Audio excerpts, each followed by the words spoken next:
Mark Klosek, Vertex Distribution. How you enjoying Fastener Tech 11? Hey, it's a great turnout. The people in Chicago always put on a good show, and it's just a nice area and good turnout.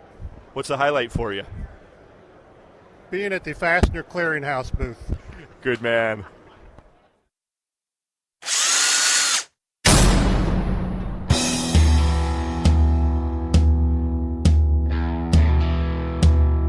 It's time for Fully Threaded Radio.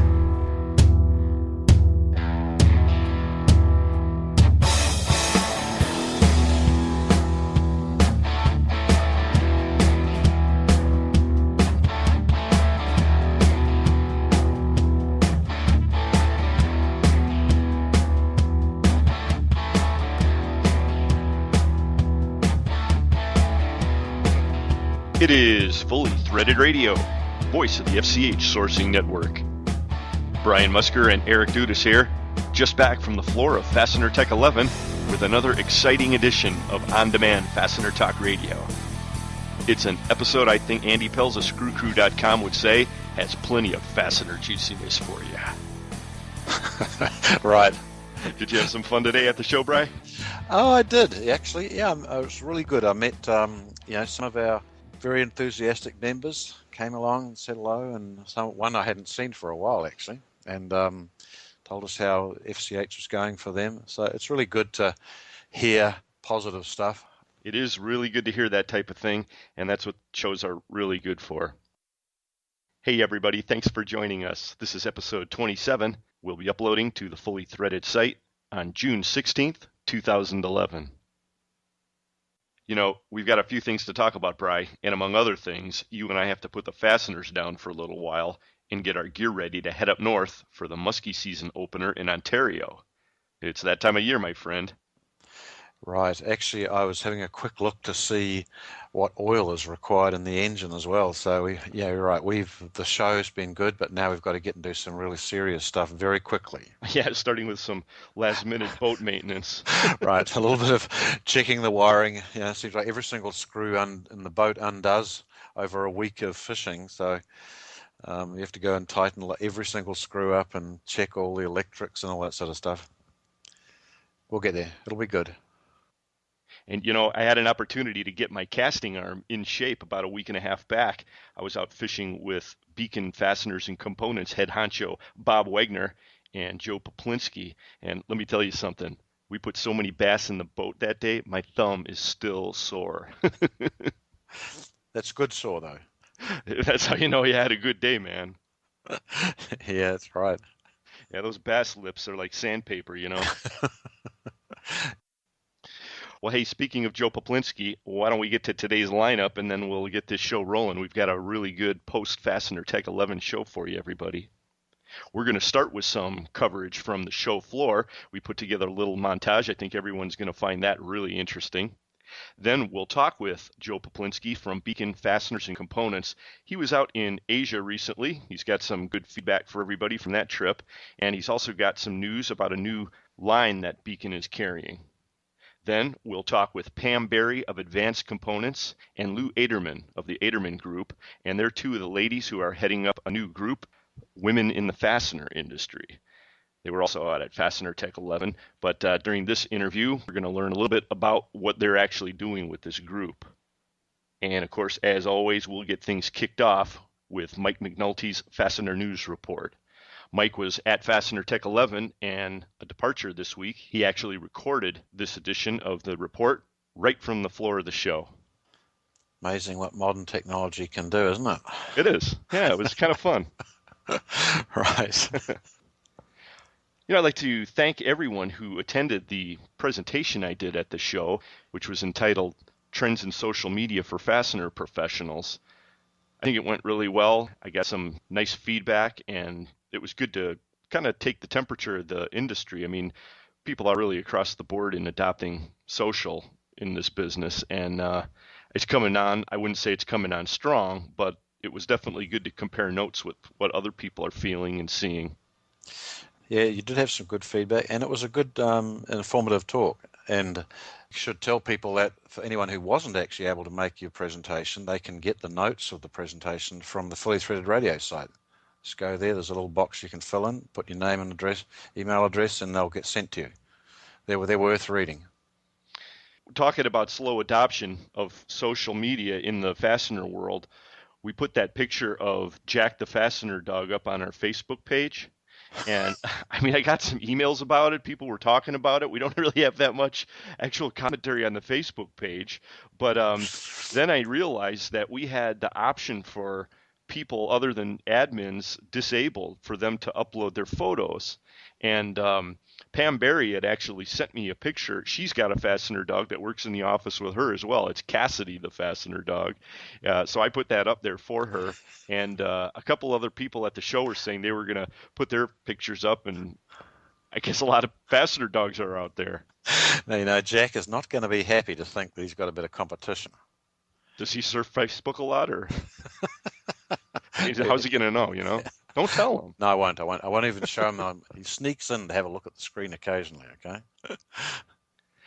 Somebody made a comment that he looks a lot like that RCA dog, the really famous advertising icon.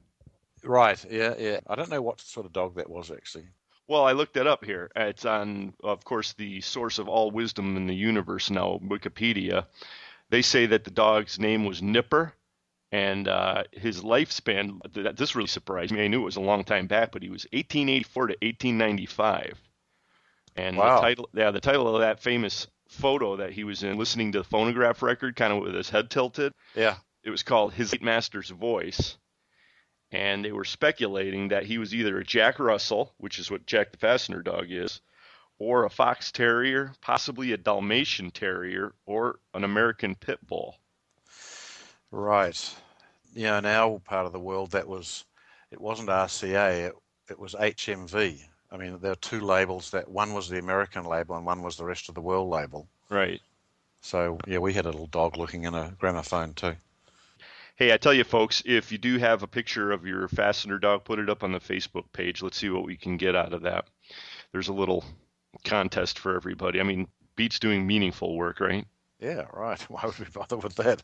We've just spent 2 days at the show. Well, we've got some pretty good coverage of the show, I think, and the little montage that we have is pretty representative.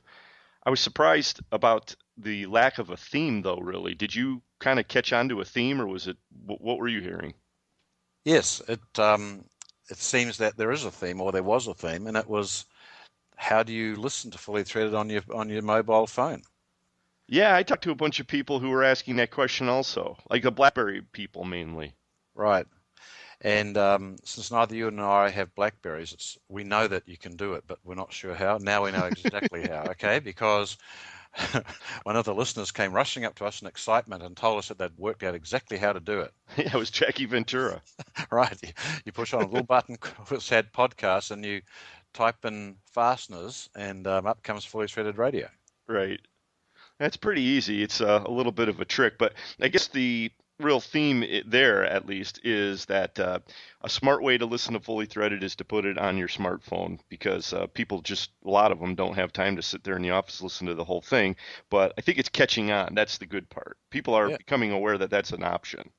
Oh, look, I had numerous people come up to me and say that they loved listening to Fully Threaded, Keep Going does a great job. In fact, at the very end of the day, Kevin Chappell from Aberbolt came over, and especially to say, hey, great job with the radio, keep going, okay, and checked on his membership, and we gave him some pointers, and off he went. That's good, okay. And there were probably some other themes going on, but I guess we were oblivious. Right. This is the one that mattered, okay, to us. Well, we put so much energy into that we really didn't do too much show prep on this one, kind of winging it by the seat of our pants.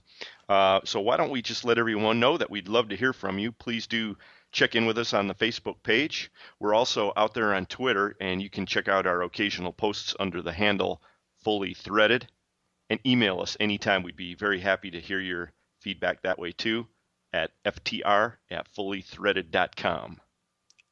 And we do pay attention to them, okay? In fact, we look forward to them. I don't show them all to you, Bray. Oh, okay. Well, the ones I see. Right. Okay, only the select ones I like. And with that, why don't we get in the Wayback Machine, and it'll be just like we're on the show floor as we listen to Mike McNulty of Fastener Technology International Magazine with the Fastener News Report. Thanks, Eric, and greetings to all the fully threaded radio listeners out there.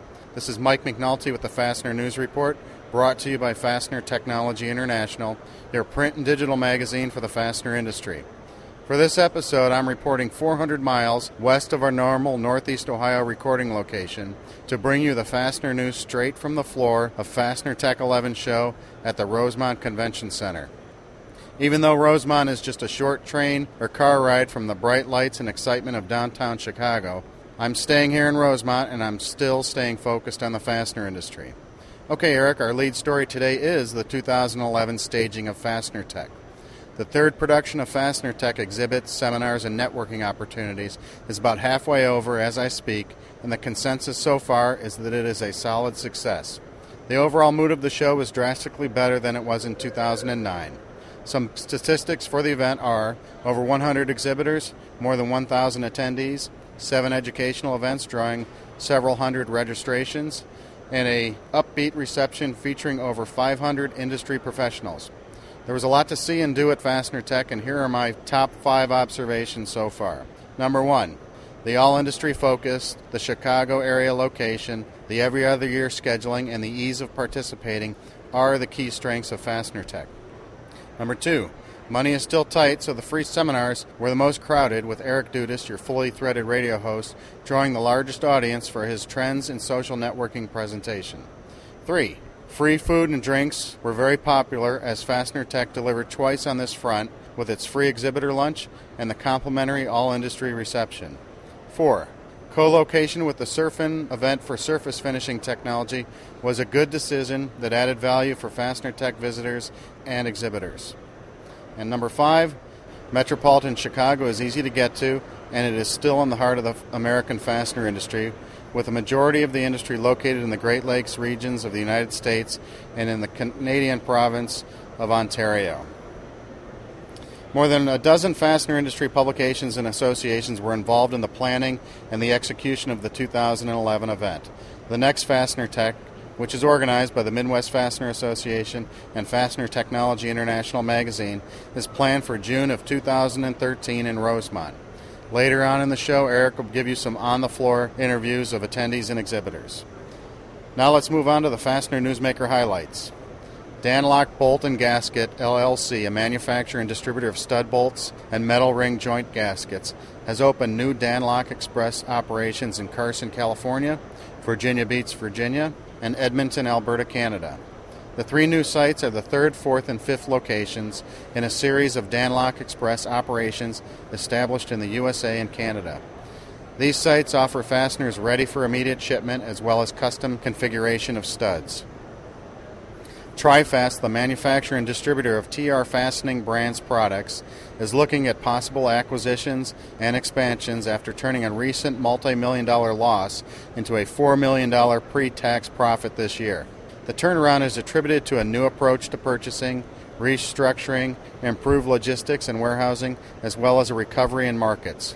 TriFast is now looking at business opportunities in Vietnam, Malaysia, and other Southeast Asian locations. The Pacific West Fastener Association in California has announced its first ever tabletop show to be held September 16, 2011 during the PAC West 2011 Fall Conference at the Sheraton Denver downtown. PAC West is opening up the doors of the tabletop show to all fastener distributors that want to attend just the tabletop portion of the conference to increase their exposure to the Denver, Colorado market and to PAC West members. Details are available at pac-west.org.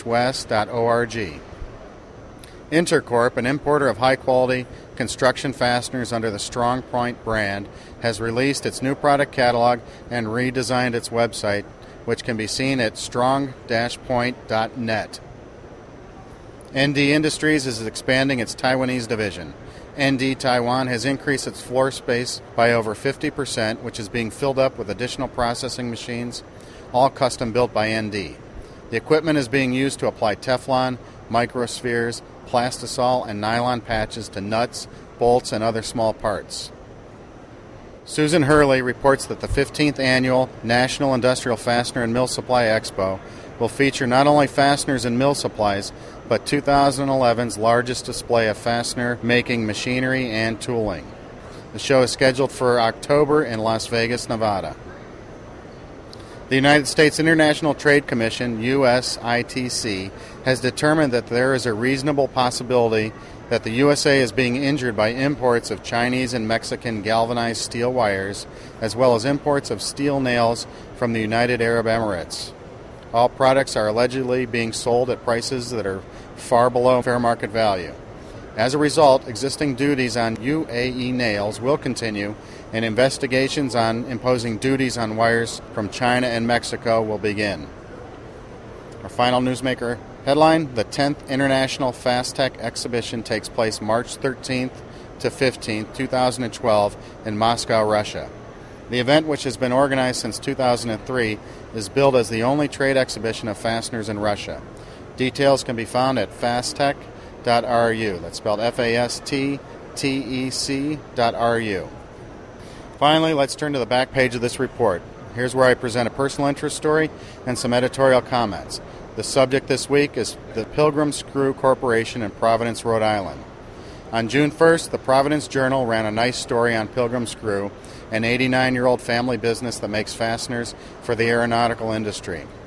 Pilgrim was recognized for its ability to remain a viable manufacturer in the face of a changing market and culture that is not particularly friendly to USA manufacturers. The company originally made parts for use in jewelry and in Lionel train sets, but now its products can be found on Boeing passenger jets and on NASA's Mars rover crafts. Officials from the United States Small Business Administration and a local U.S. Congress representative visited the Pilgrim factory as part of a national initiative to celebrate domestic manufacturing. At the visit, Gary Grove, Pilgrim's chairman of the board, said that the company was founded in 1932 by his father-in-law, Frederick T. Chahakain, who had immigrated to the United States to escape the Armenian genocide. Grove took over as president in 1967 and set the company's sights on a future in the aeronautics industry. In 1986, his son Jeffrey joined the company and opened a branch in Arizona to meet the growing needs of the aeronautics industries and the U.S. military. Today, Pilgrim makes over 36,000 different kinds of screws and fasteners, and its Arizona warehouse holds more than 60 million parts. Pilgrim has survived and prospered by evolving. Help came along the way from family, friends, and workers, and Pilgrim even enjoyed SBA backing on some bank loans that it needed.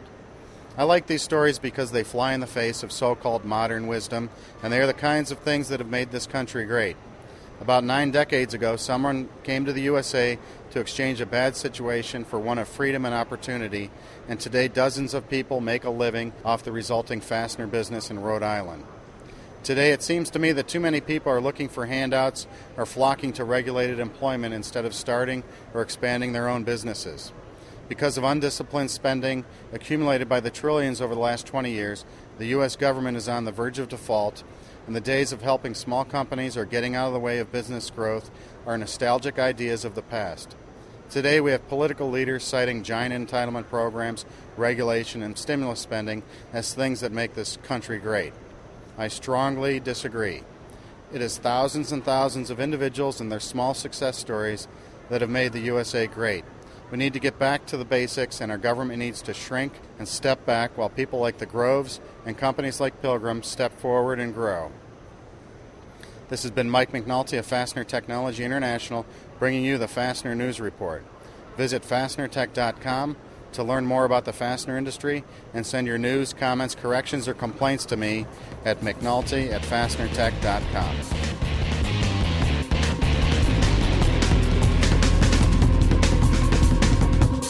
It's fully threaded. Stick around.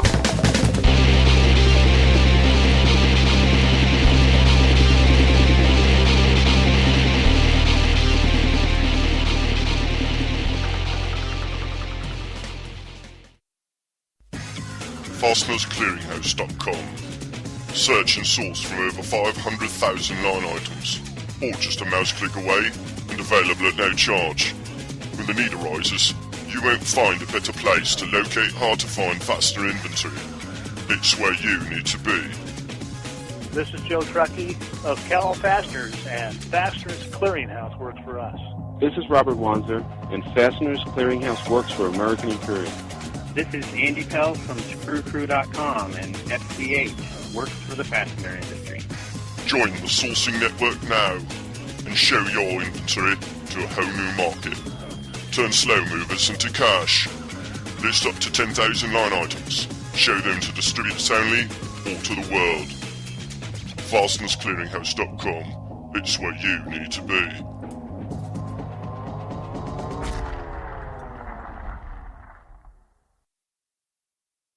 You know your screws and your brews.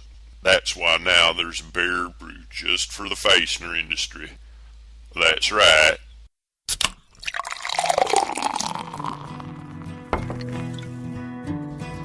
You drove all day to make that call. The beer you'll pour, it must be tall. Yeah. Old rusty bowl. Yeah. You sold those screws and bolts and nuts, and now it's time to fill your guts, that's clear. Old rusty boat. Yeah. Forget about cold-filtered. Old Rusty's cold-headed. For fastener people just like you. It's the beer that could have made Rockford, Illinois famous. Until we had to start importing some of the pure, 100% natural ingredients that go into every batch. It's got that full-threaded flavor, but with a third less oxides, so you can keep enjoying Old Rusty long after the warehouse or show floors close down for the day. That's also why Old Rust is available in quarter kegs and now in convenient pallets too. Keep it flowing, house. Old Rusty Bowl.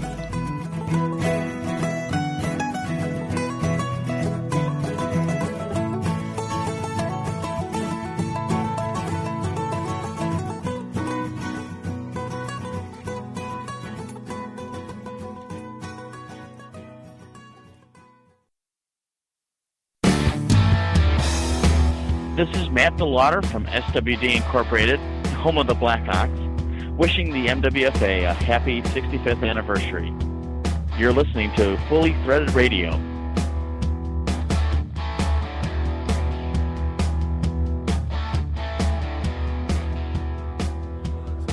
And we're here with Tom Hutchinson. He's the sales VP for Fastener Technology International magazine. How's the show going so far, Tom? I think it's pretty good, actually. We're pleased that there's a pretty good group of people here attending the show, a good core of exhibitors back again, and there appears to be some pretty good synergy with the other show, the Surfing Show, as well. I was going to mention that. I've seen some pretty good crossover. Yeah, it's the one thing that people were a little concerned about, and I don't know if it's happened yet. I haven't been able to ask enough people, is the prospect that some of the metal finishing people might be trying to sell their services to some of our exhibitors. So there could be some better crossovers for the surfing people. We don't really know yet, but from the standpoint of the discipline, the manufacturing discipline, it's a good overlap. I think there's some good synergy between the two industries, and we'll see what happens here tomorrow when we start talking to people and see what they think. Any truth to the rumors that there might be free beer on the floor next year? Well, there already is free beer on the floor if you cross over to the surfing side. I think there's a couple of booths that are giving away beer over there. I think some of our people need to get on board and do some of that. So it's more than just rumors. Tom Hutchinson, thanks a lot. You're welcome. Thank you. We're talking with Matt Ulrich, NFDA president. Matt, how's it going at Fastener Tech 11? Fantastic. Get to see a lot of partners and a lot of clients and friends, and make a little business on the side. Everybody's happy. Now, I noticed you weren't at the presentation I gave this morning. I guess you guys have a good excuse, though. I had an NFDA board meeting in association with today's show. Isn't that true? It is very true. Made some great decisions on the future of the organization. We're excited about it. And any hints on what the the next location of a meeting is going to be? I could tell you, but I'd have to kill you, Eric. Well, we don't want that. Thanks a lot, Matt. Thank you. All the best to you guys and Fastener Clearinghouse. There you are. Andy Cohn, PacWest president. How's Fastener Tech 11 treating you this year? I think it's a very good regional show, and it has a very nice attendance. I don't know that the suppliers who are exhibiting feel that there are as many distributors here as they would have liked. But for a distributor, it's a wonderful opportunity to see people. Right. Been hearing a little bit of that. What do you think of the crossover with Surfin? I think that I was around when they designed it 2 years ago, and I think that unfortunately there's one negative consequence.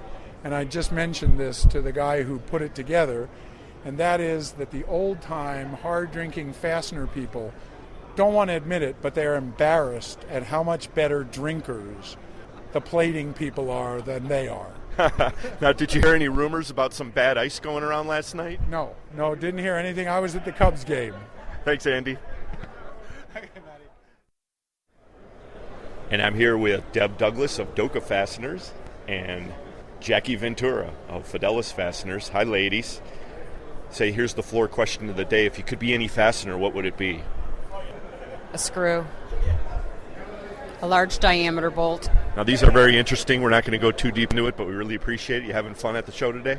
Yes, we are. Any highlights for you? Just a real good response with Doka being a brand new company here in the USA. Enjoying it a lot. And I noticed Fidelis is represented walking the floor very thoroughly. Rob would be glad to see that. Where's the world traveler these days? Well, he's just returning from China. He's investigating some new high-quality sources that we're going to be able to benefit our customers with.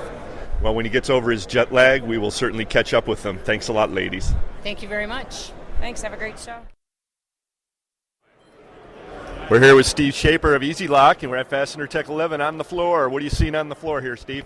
Oh, it seems to be picking up a little bit. We got off to a little bit of a slow start, but definitely picking up. We've seen some customers and some prospective customers, so I think all in all it's been a good start.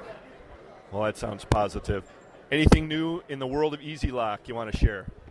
Not right now. We're hoping in a few months to introduce a new product line, but right now we're just trying to kind of reinforce our relationships with current customers and be in a position when we do introduce something new to be in a good position to do that. Well, that sounds pretty sensible. You think things would improve if they offered free beer with every booth?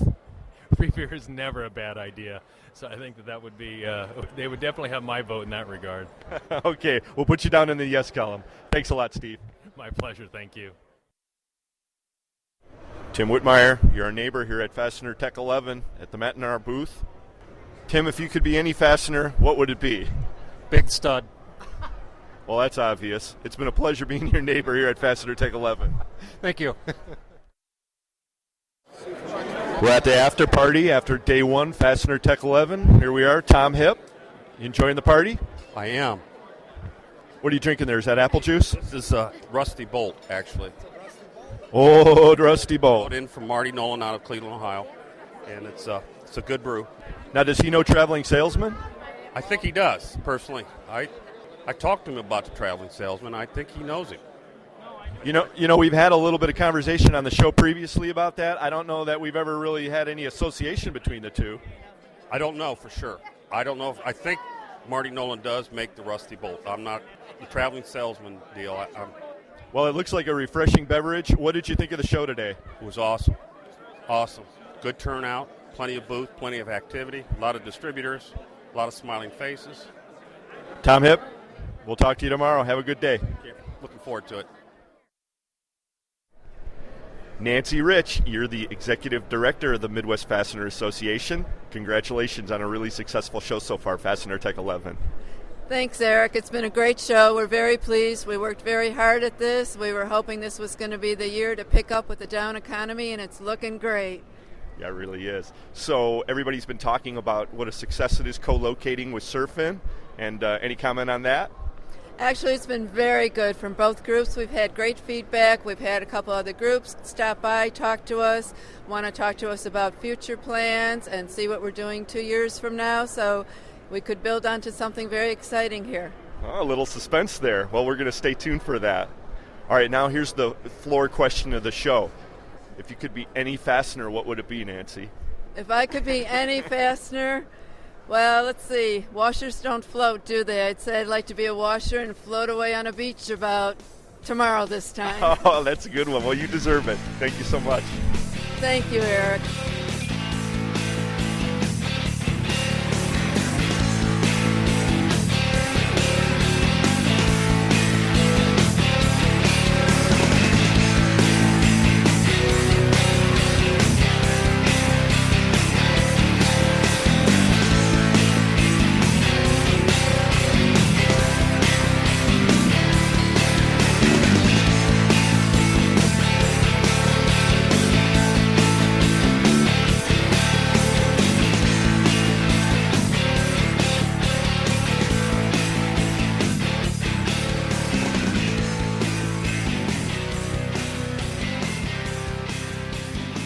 One of the main missions of Fully Threaded Radio is keeping you connected with the pulse of the industry. Joining us now for his second appearance is the Vice President of Operations over at Beacon Fasteners and Components. They're out of Wheeling, Illinois. Joe Peplinski, thanks for being with us today. Hey, Eric, thanks a lot for inviting myself and Beacon back to the airwaves, so to speak. Hey, it's great to have you. You know, I mentioned at the top of today's show that my thumb is just now healing up from all the bass we put in the boat last week. And I tell you, you and Beacon head honcho Bob Wagner put us on some fish, and the bite was red hot. I tell you, that little lake is a little sweet spot that Bob has, and very rarely do we go out and not catch them. But I tell you, that evening we were out, or that afternoon, we must have boated, 50 or 60 of them, and easy. It was pretty much nonstop action. So good business talk along with fish, one after the other, so good times. Yeah, it's a pretty good mix, and we did cover a lot of both.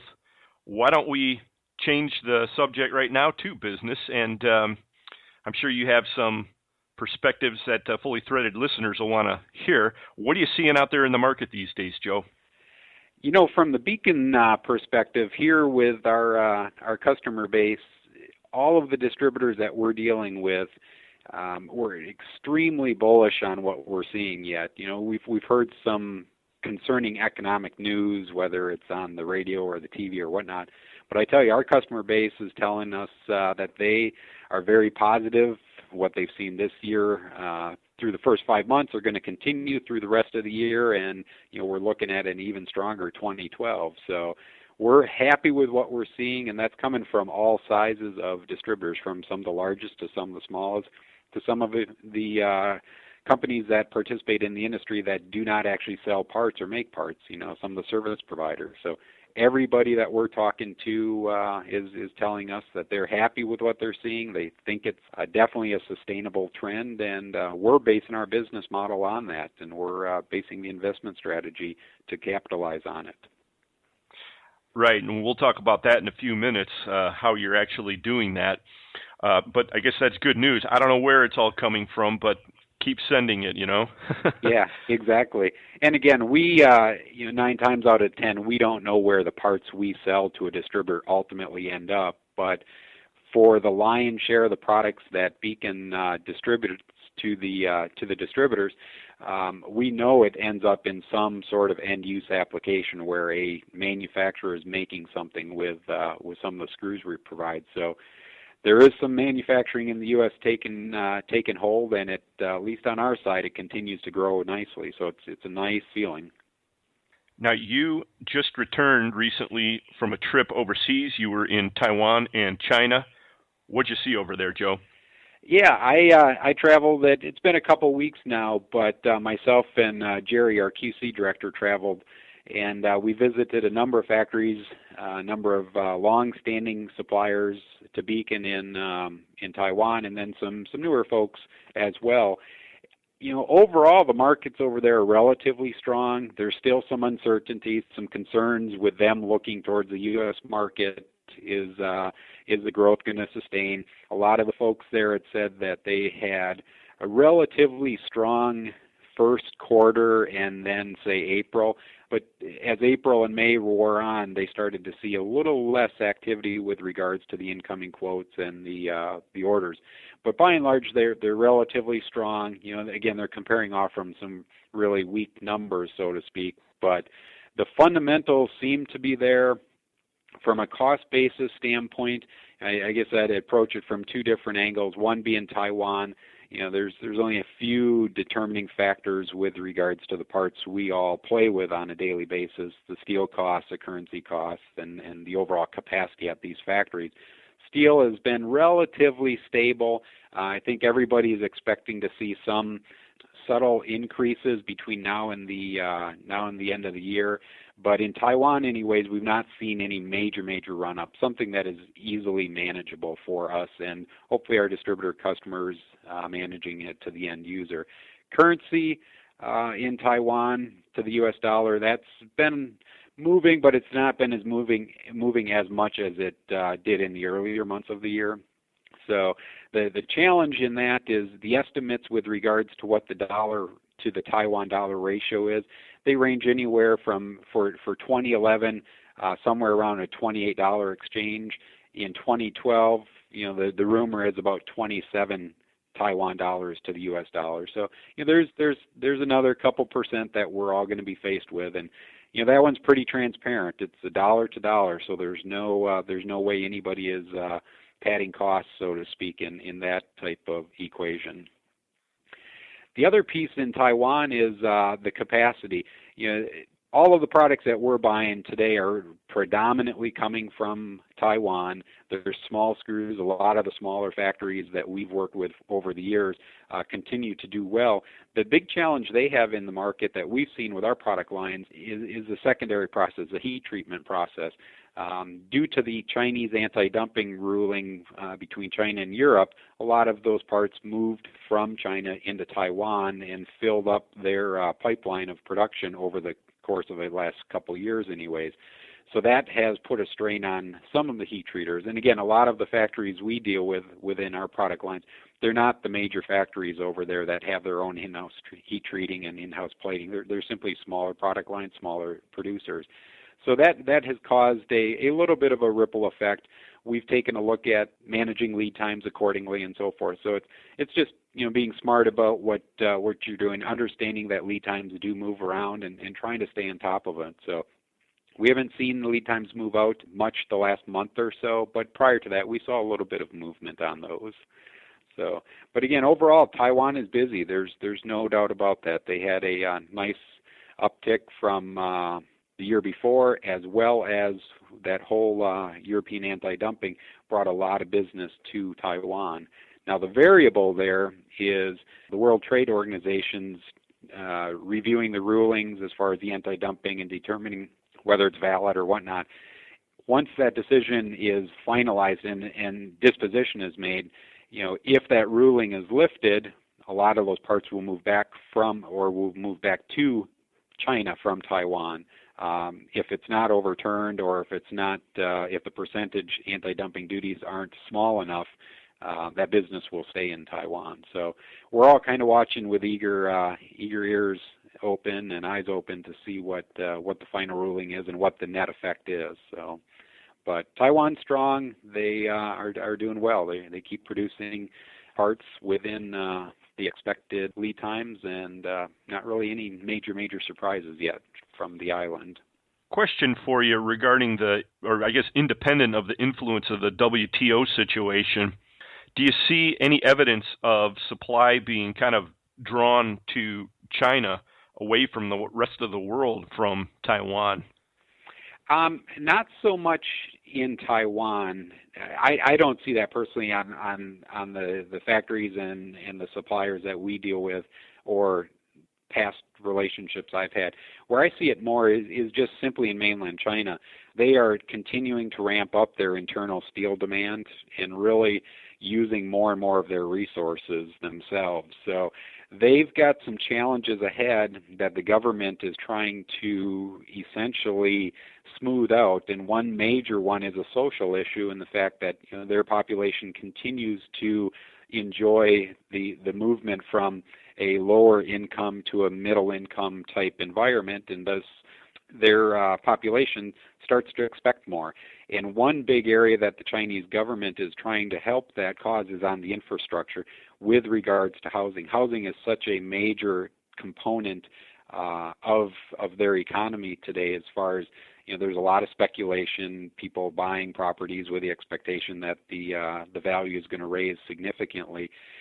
It's really forcing that dollar up so high that the normal average person has a difficult time, I guess, securing affordable housing. So the Chinese government is trying to, one, produce a policy that increases that affordable housing, while also the effect of that would be to hopefully trim back some of that real estate speculation that is really creating a unsustainable real estate value. Right, and we've heard a lot about some of the reforms in foreign investment actually contributing to that as well. But I want to return to my question for a minute.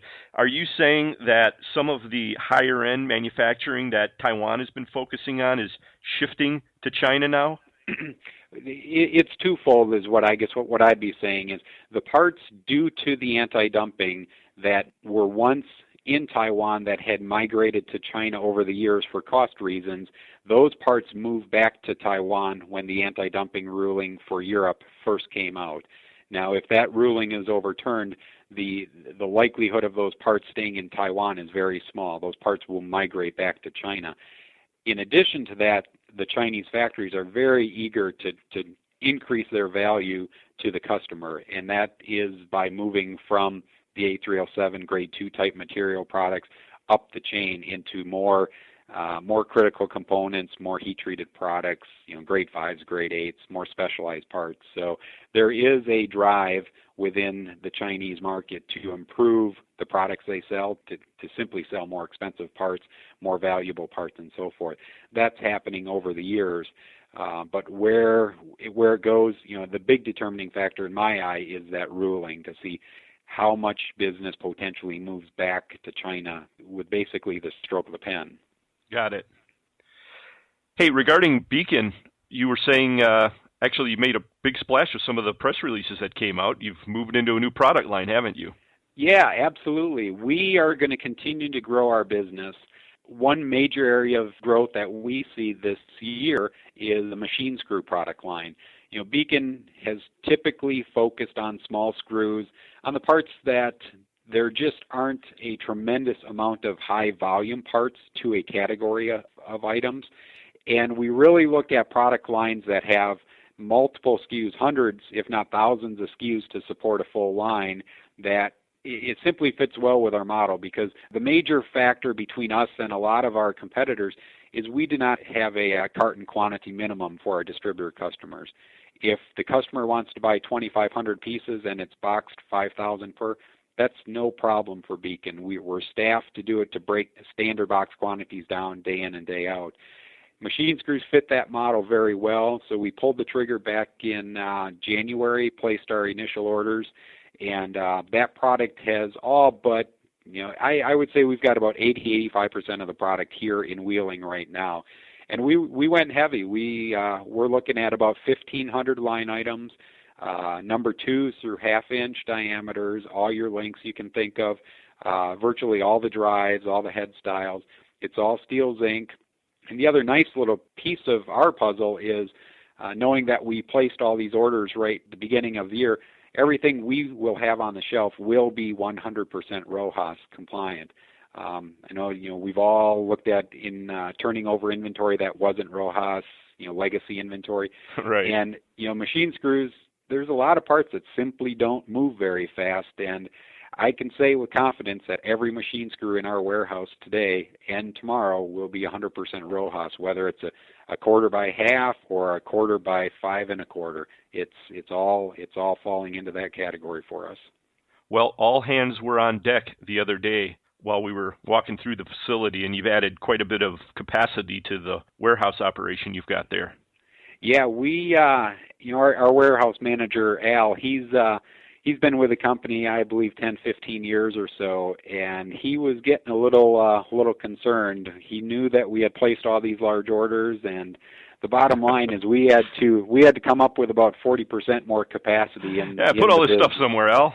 Exactly. So he pulled the rabbit out of the hat, and it wasn't the easiest by any stretch, but we've got the room. And now we're talking about the next line. What's it going to be, and what's it mean for our system? Are we going to be able to house it in here, or are we going to have to go out and expand our space? And it's a great problem to be talking through. But it was interesting to watch. We saw the containers coming, and we weren't necessarily ready to roll with our rack and shelving project. We had a couple little hiccups there, but it all worked out. The remaining containers come in, and in the course of an hour or so, they're up on the racks, ready for customers to take them off our hands. When will you be up to full speed? I'm expecting that the last container of our initial orders will land probably the first week of July, thereabouts. And we went pretty heavy. We ordered, I would say, about 1,000 pallets worth of product when it comes right down to it. Wow.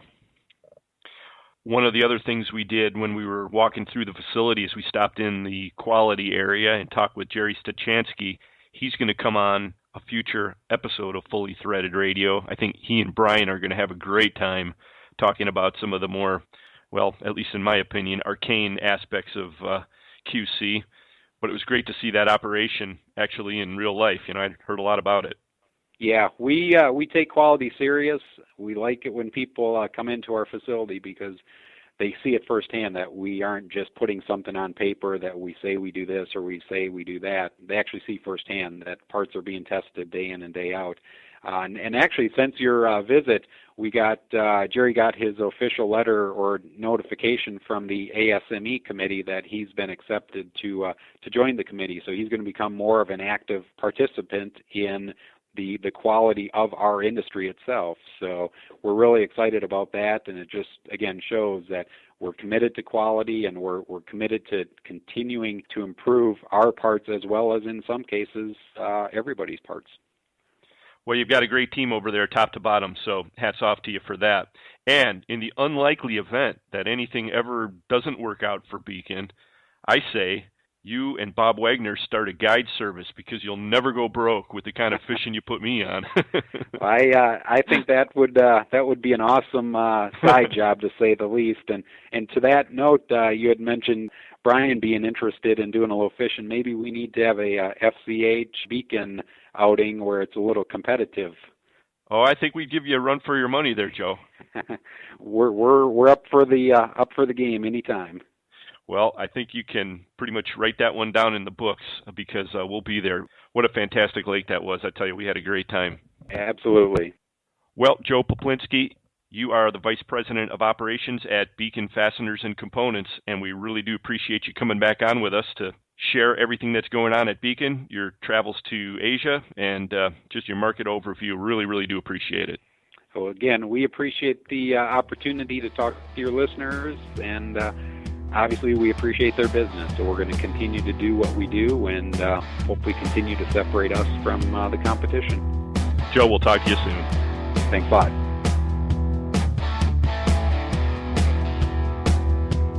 It's Fully Threaded. Stay with us.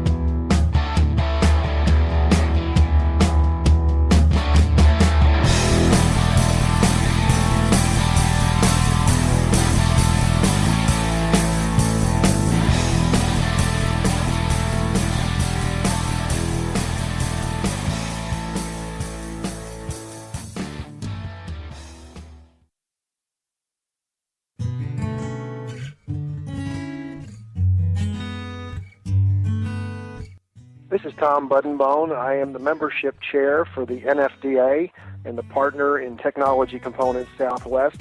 I'd like to invite you to consider membership in the NFDA. Some of the benefits to membership include tremendous industry networking, business education via the Institute for Trend Research, economic insights with the quarterly trend reports from a service that's provided to us, global perspective when buying and selling all over the world, tremendous benefit in information sources from Asia and Europe, gives you an opportunity to strengthen your relationship with other members, both suppliers and distributors. We offer an annual meeting that has ESPS session, which are a series of 30-minute scheduled meetings with existing companies you do business with, and more importantly, for companies that you don't do business with and want to learn a little more about. Our goal is to gain new members, both distributors and associates or manufacturers and large importers. And we also want to invite back those that have dropped out of NFDA in the past due to some of the economic issues of the past couple of years. It's a great association with great members. Please take a peek at www.nfda-fastener.org, or you can call the office for NFDA at area code 312-673-4900. Thank you again, Tom Buttonbone with Technology Components and the NFDA.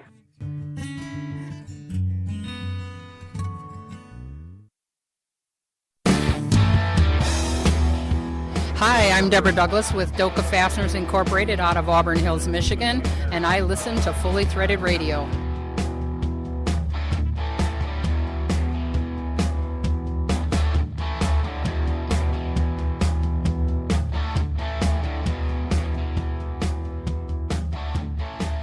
It seems like everywhere you look these days at any fastener event, there's some mention of women in the fastener industry, which is a new group for ladies in the fastener world. And with us today are the two ladies who are spearheading this new group, and they are Pam Berry of Advanced Components, operating out of Carrollton, Texas, and Lou Aderman, and she's with the Aderman Group in Naperville, Illinois. Welcome, ladies. Hi. How you doing? We're doing fine. Say, Pam, before we started recording, we heard something about a dog over there in the office. We've got a dog over here too, Jack, the fastener dog, and sounds like you have a canine companion with you in the office too. I do. I have Cassidy, and she's sleeping at the moment, so we'll hope she stays out of the conversation. As long as there aren't any squirrels outside, she'll be right. fine. Yes, I know this problem very well, okay? Yes. Or the UPS man. Oh, is she a fastener dog? She's a fan of fasteners, yes. Oh, okay. Yes, she's a fastener on her collar. Well, maybe we can get you to post up to our Facebook page one of these days. I think we're going to try and get a little thing going on that. Say, why don't we start and give you folks an opportunity to introduce yourselves. Pam, why don't you tell us a little bit about yourself? Okay. Well, I'm relatively new to the fastener industry, even though I grew up in it. My father, Doug Berry, started Advanced Components in 1972 and basically held my sister Susie and I at arm's length whenever we would ask anything about the widget industry. So I went off and pursued a career in journalism, started in TV, and then eventually moved over to newspapers, where I was a photojournalist for a variety of newspapers, and I just ended a 15-year career at the Boston Globe, where I photographed everything from the Red Sox, Bruins, a lot of sports, to going overseas, basically taking photographs of anything that you would see in a newspaper of that size. Wow. So it was an exciting job, and as you know, the newspaper industry was kind of going downhill, and when the New York Times bought the Globe, they offered everyone a buyout, and this has been going on for years, so I took a buyout and freelanced for a while, but then my father got sick and passed away in 2006, and my sister and I were kind of at this position where, wow, we now own a company and we have employees and we don't know anything about this industry. But luckily, the company was basically running itself for years with an incredible team of people who have been in the fastener industry for years and really were awesome with us, teaching us the ropes. And, you know, now I know the difference between a Tinnerman, speed nut and a Johnson & Hoffman hole plug. And do you want to join a job at Fasteners Clearinghouse? Yeah. I can talk fasteners now, and I also, being a photojournalist, I didn't know what to bring to the fastener industry, but I thought, wow, I can take photographs, so my job has been to make fasteners look sexy. And because if you shoot a lot of food photography like I did, it's all inanimate. You just know how to use light and everything. So I've been kind of embracing the fastener industry through marketing and, PR and advertising because when it comes to sales, our team does it without me. I can only support them. So that's my history, and here I am. An interesting and circuitous path. There are a lot of those in this world, aren't there? Yes. Lou, why don't you tell us a little bit about you? Well, I was born in 1948 when my dad got his first job at a hardware store where he kept track of all the fasteners. And from that point, he went to a manufacturing company of machine screws in Elyria, Ohio. And, the dinner table conversation was basically around screws, and that's how my life has always been. I haven't known anything else. And so I was raised near Elyria, Ohio, and we were transferred to Chicago when my dad started working for a company named Stanadyne. They made cap screws. Some of the older folks in the industry probably know what that company was and who was running it. But then my father, realized his dream in life, and that was to become a salesperson. So he started out as a salesman for a sales manufacturer's rep, actually, for Lake Erie Screw Corporation. And from that point on, he took on salespeople, and some of those salespeople were his family. And eventually, I ended up owning it after my dad retired. And so I've been working as a manufacturer's representative. I also developed a company, MLU Purchasing Services, where I sourced, bought, sold special fasteners, and lots of screw machine parts. And now I am involved with Wi-Fi because I am in a transition, wanting to still be involved in the fastener industry, and through life coaching and consulting, working my way into the industry again with women in the fastener industry. So you and Pam now are teamed up on Wi-Fi. Why don't you tell us a little bit more about Wi-Fi in depth, how you got started, what's it all about? Well, Wi-Fi is women in the fastener industry, and I was doing some research in late 2009, and my research was on women-owned businesses, and Pam's name came up several times during the end of the year. And so at the beginning of 2010, I gave her a call and just wanted to know what this women in the fastener industry was all about. And she was telling me how she had been in the industry a short while and wanted to meet some women because it's a male-dominated industry, and she wanted to connect with some of the women in the industry. So she started a group on LinkedIn. And so I got on the group too, and then there were, I guess at that point there were, a big 3 of us or something.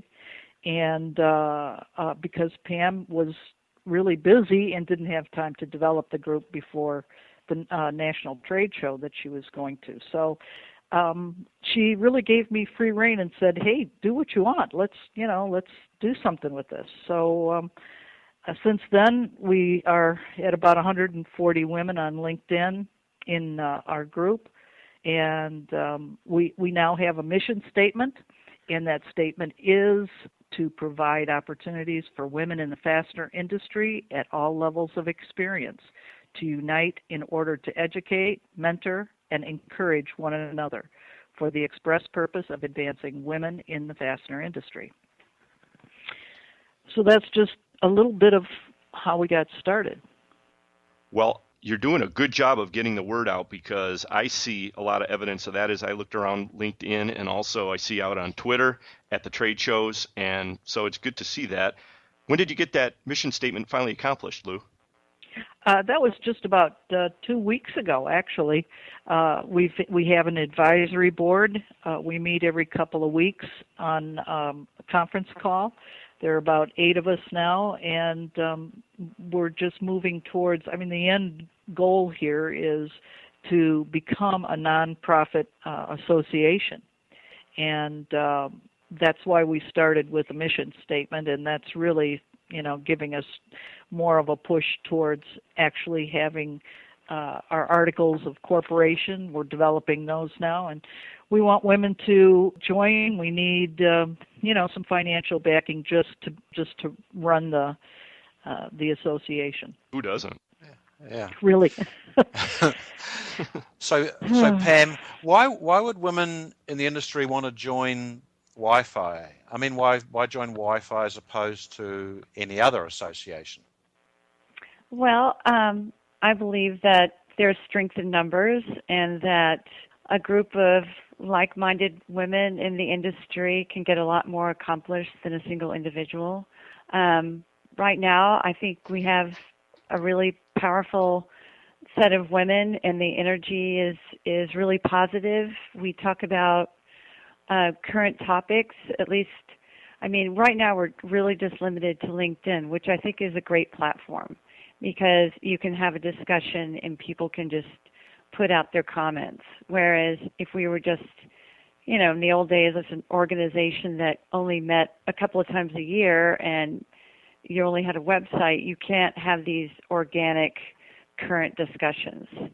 I think that it's a great opportunity for women to connect with women who have been in the industry for a while, and they can share their experiences and their stories. It's a great sounding board for ideas, for jobs, and anything that is of interest to a working woman in any industry. But I think since there are so few women in the fastener field, that the women who have been there and who have kept working at this game and can share their stories and their strengths and help the younger women, connect, that's what it's all about. Do you have any feel for what percentage of the industry is comprised of women? No, I don't, but that's a great question. I would say, maybe inside the office, it may be a little larger than out on the field, I'm assuming, but I don't have any percentages. All right, well, we'll try and cover that one in our second segment we do together next year. Awesome. That's great. Lou, what other types of things is the eventual association geared to offer to women in the fastener industry? Well, what we can offer to women in the fastener industry is, like Pam was saying, talking points. We recently had on our LinkedIn discussion information and statements, comments concerning the Chemplate 5 women, which is a big issue for women in the industry, and that is, how we are engaged with, men in the industry. We also want to provide, like Pam was saying, mentoring opportunities. We want to support the learning to all women who are in the industry, and especially, again, the younger women. We give advice, anything that people are looking for. We also are promoting women into these leadership roles and playing a greater part in the fastener industry. We also want to support women financially. We have the Edith Cameron Memorial Scholarship. This is something that we can do to help perhaps the younger women who would not be sent from their business to a trade show or a seminar, or a woman may not be sent to, take a technical course, or we have Fastener Tech Institute in the industry, and we want to be able to send women into some kind of learning situation where we can, be more intentional about having women and the women who are in the industry stay with us. We were just talking beforehand about how women and men too, we get into this industry in a way that's kind of non-traditional, and this is a way that we can further our industry and innovation, new thinking, new ideas, etc. So, those are several ways that we're really helping women to engage more completely and as leaders in the fastener industry. Right. And I'm inferring here, but I think I get part of your message, and that is that this mission is actually good for the whole industry as well as the women within it. So I would agree with that. Let me ask this to both of you, and this may be something that I'm a little blind to simply because of a gender reason, or maybe because I'm newer to the industry. I'm a little over 4 years only myself. Is there some kind of a glass ceiling or some kind of a resistance to women in the fastener industry that you perceive?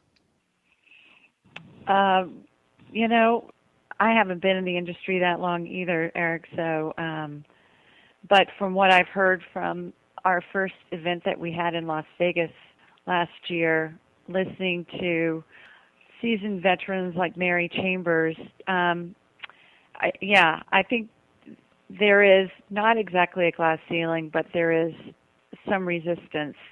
I think it's gotten a little better, but I think in talking to or listening to Nikki Long also, who was one of our speakers in Vegas, there is sometimes in the industry an old boy sexist bias against women working in this field that is dominated by male workers using the fasteners, and and that sometimes it is hard to break in and also be taken seriously.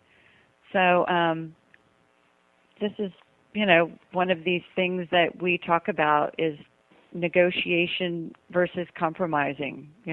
Right. We need to be stronger. We need to learn to negotiate and to be true to your beliefs and just be strong. Yeah, I think that, Pam, you're heading towards a point that I've thought of in the past, being in the industry, and something that I've held myself back in some ways, and that is because I don't know my value. And we're in an industry where we weren't the main founders. We don't pound metal into a form necessarily, although there are some women out on the machines. We bring something else. We bring another culture. We bring other ideas, other ways of thinking about things. We bring about, how to implement programs that can further us through detail or whatever it is. And this is, a woman finding her value in our industry is very important. Once we know and understand our own value, we will also be more assertive at asking for salaries that are more commensurate with men's. And we want to be more significant. We want to be valued equally with the men, because we are a whole workforce. The fastener industry represents an international industry. We feel that, especially in myself, I feel that that if we work together, men and women, in a way that can put more value in this industry, that this will make us a stronger industry. And so Wi-Fi is an influential piece in making, our industry more valuable. Well, thanks for that perspective. I think that's one that Brian and I could not have guessed at, and I'm sure fully threaded listeners are going to enjoy that one. And they're probably on the edge of their seat wanting to know the answer to this question also. Is there any kind of a secret handshake or tattoo involved in membership with the group? We're working on that with the advisory board right now. But it's probably something you won't be able to see. Okay.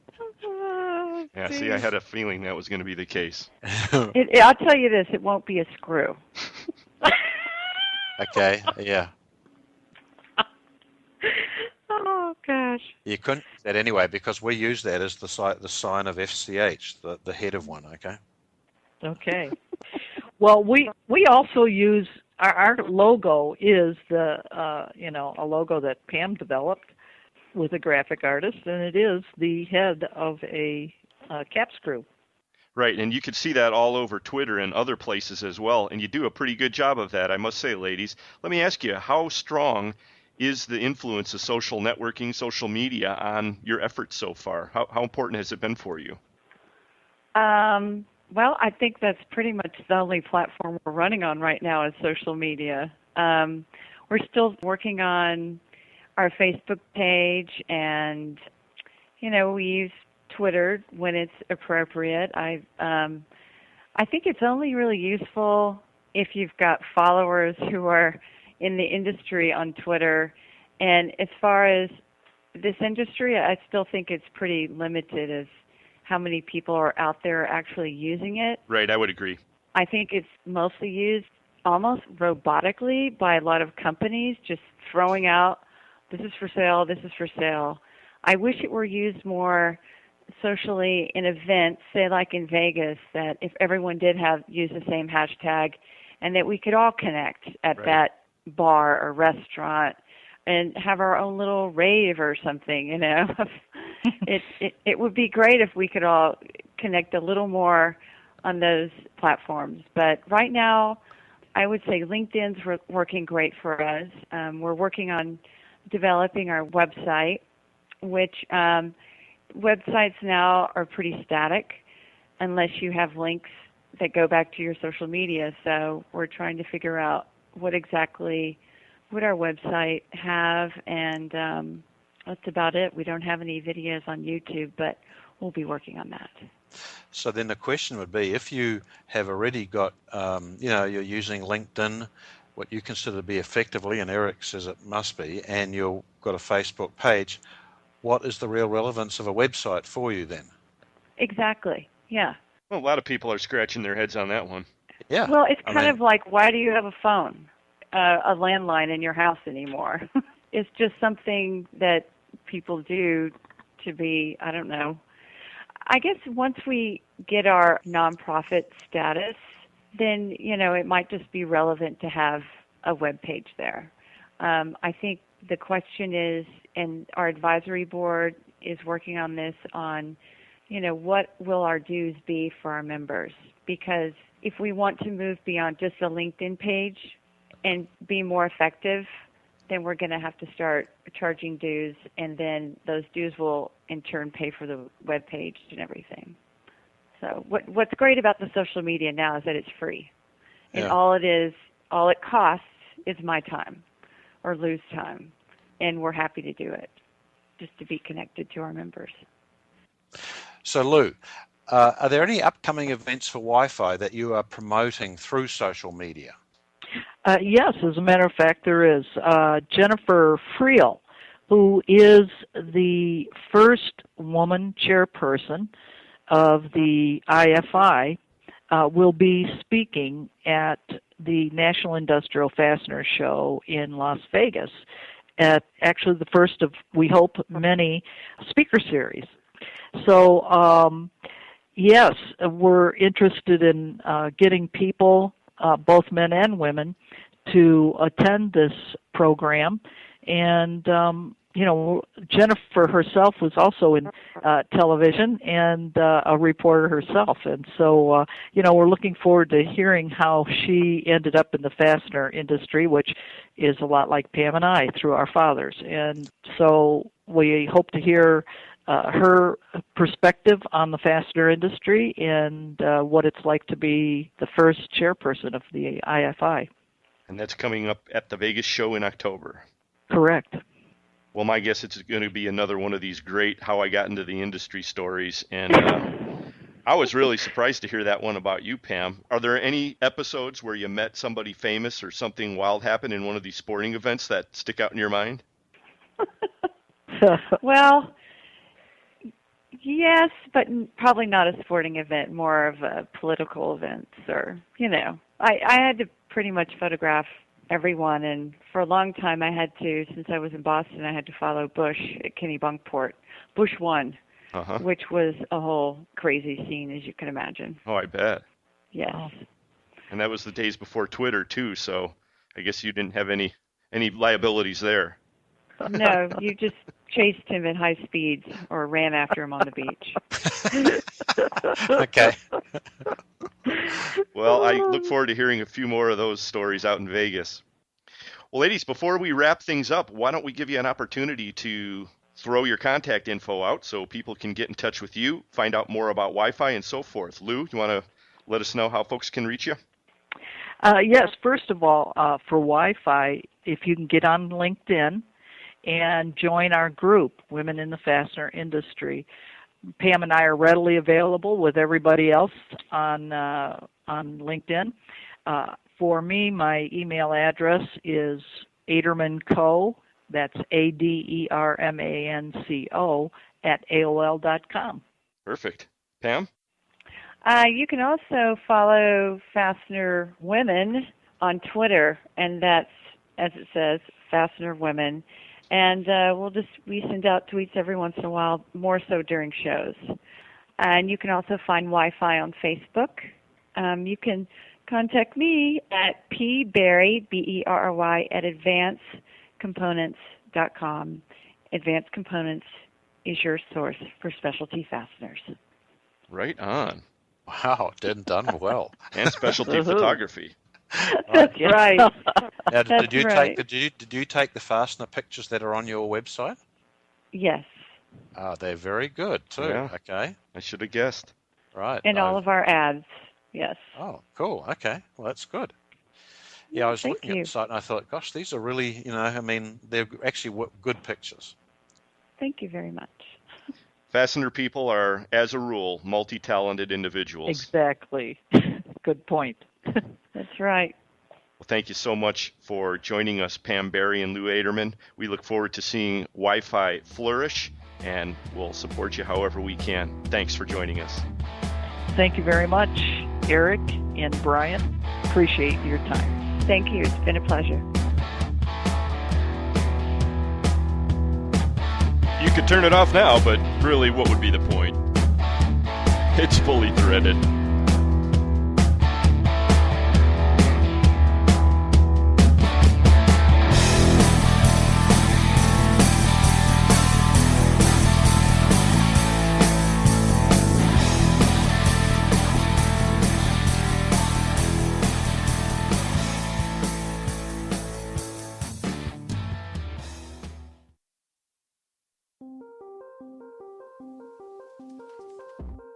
This is Sue Rice with the FCH team. It's my job to make sure that as an FCH member, you receive the highest possible benefit from your participation in the network. Did you know that once you're logged into FCH, you have access to exclusive search tools, site statistics, and tracking information about your inventory and source finder inquiries? It's all just a click away, and I'm happy to walk you through it. If it's time to refresh your inventory, don't worry. We'll run your listings through our scrubber software and get you up and running in a very short time. If you can attach a spreadsheet to an email, you can list inventory on FCH. We can also show you how to optimize your listings to attract the most hits for your type of fastener. Send email to Sue at fastenersclearinghouse.com and let me help you get the most from the FCH sourcing network. I look forward to hearing from you soon.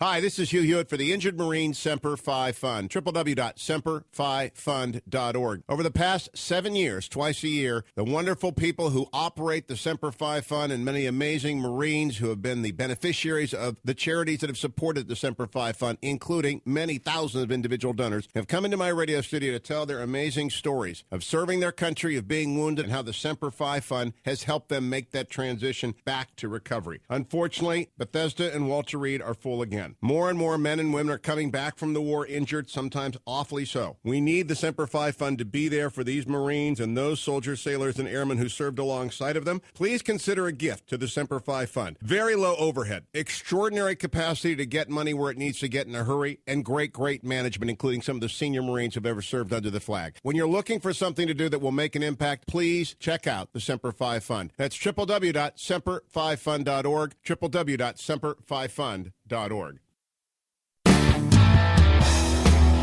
Hi, this is Kimberly Kendall with Aztec Lock Nut Company, and you're listening to Fully Threaded Radio.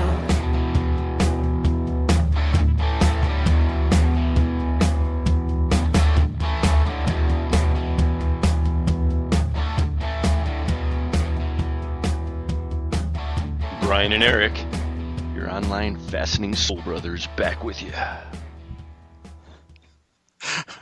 Right. You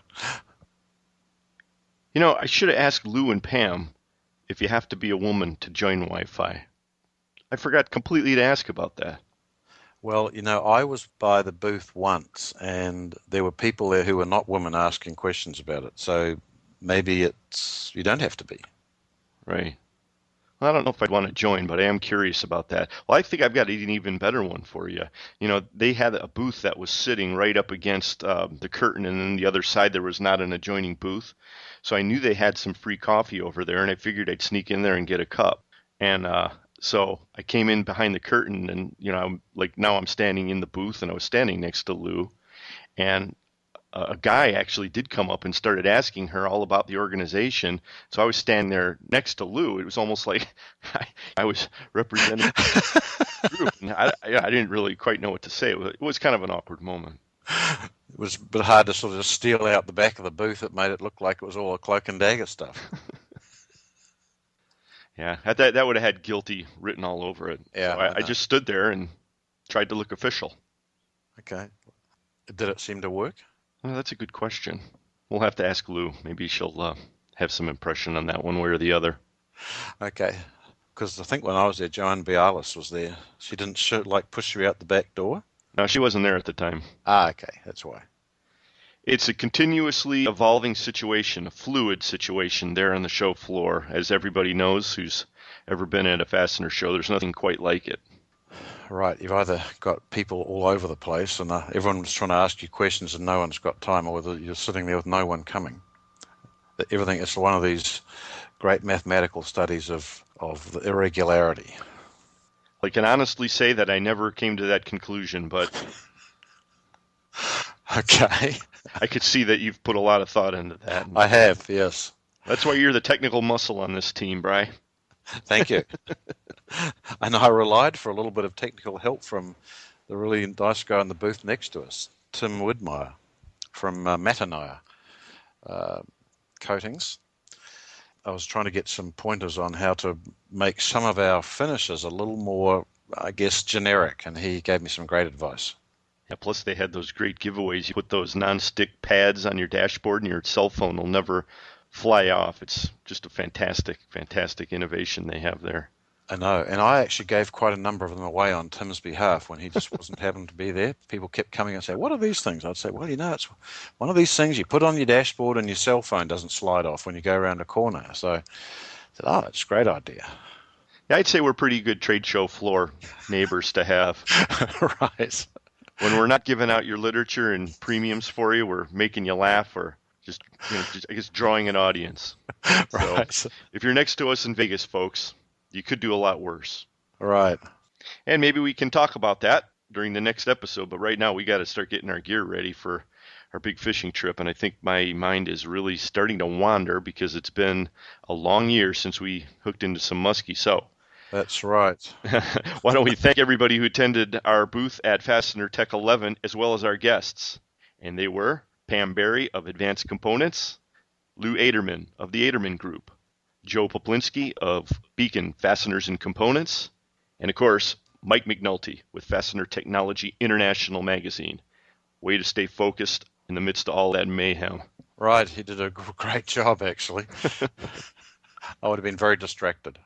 Please do communicate with us anytime. We'd be really glad to hear from you. And you can reach us at the email address ftr@fullythreaded.com. Also, check out our Twitter posts under the handle Fully Threaded. Follow us, and we'll be sure to follow you right back. Yes, and make sure that you listen to FTR the easy way. Subscribe to it on your iPhone. You do it through iTunes. You can click on the button right on our Fully Threaded site. We've also posted our podcast through to BlackBerry. And that's pretty easy. That is easy.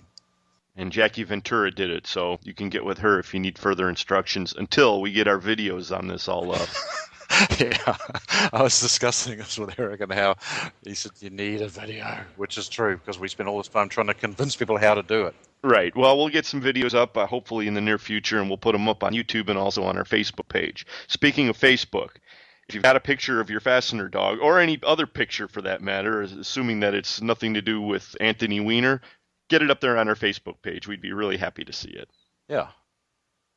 So, Bri, before we do close her down for a little while and take a week off, did you see any evidence the other week, actually it was back on June 8th, of the internet shutting down or otherwise hiccuping while they were testing out this new version of IP version 6? Did you see the news on this? Yeah, I did. I've been following it for 12 years, actually. Well, I guess the current standard, IP version 4, has been in place since 1977. And they were saying that that version allows for 4.3 billion unique addresses. But now they're testing out IP version 6, and what is that going to give us? Well, it's going to give you some number followed by 37 zeros, so it's a lot, okay? More than we can conceive of. Yeah, I only need like 5 or 6 myself.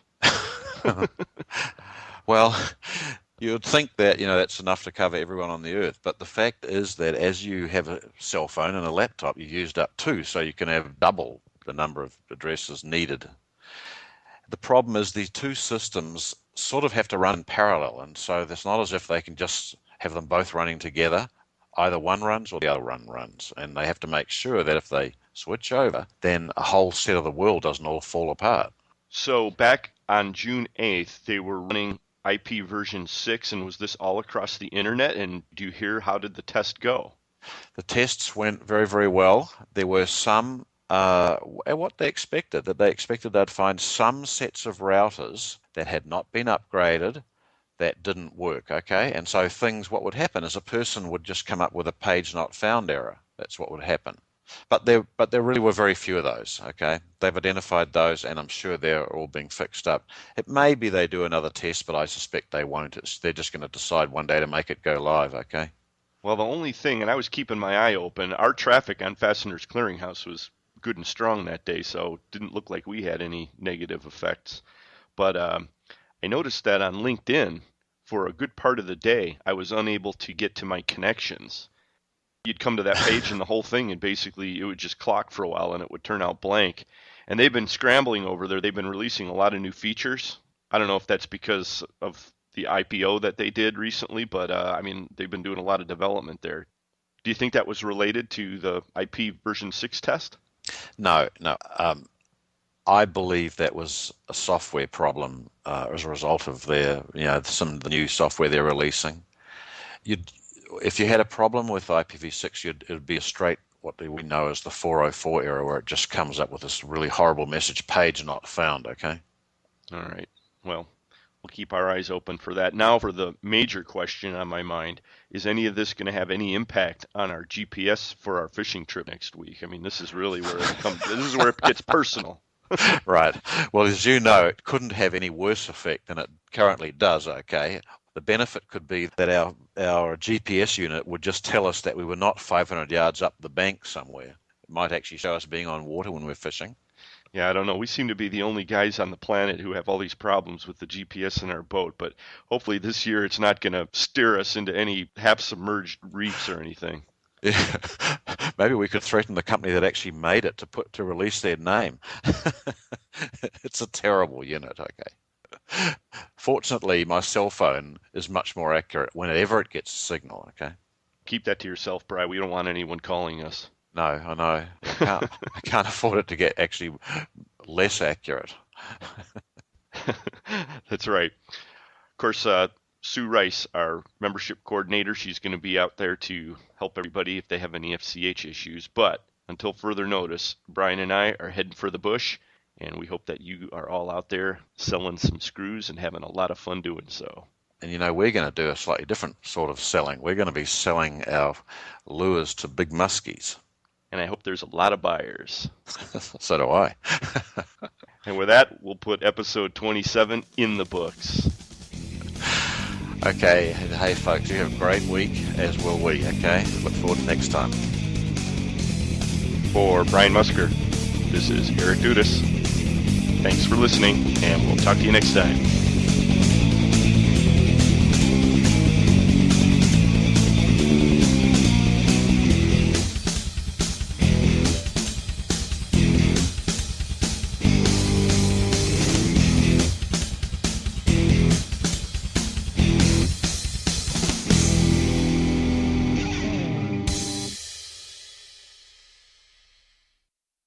Fully Threaded Radio is a production of Fasteners Clearinghouse. Music provided by Audionautics. I can't think of anything else to say at the moment, okay?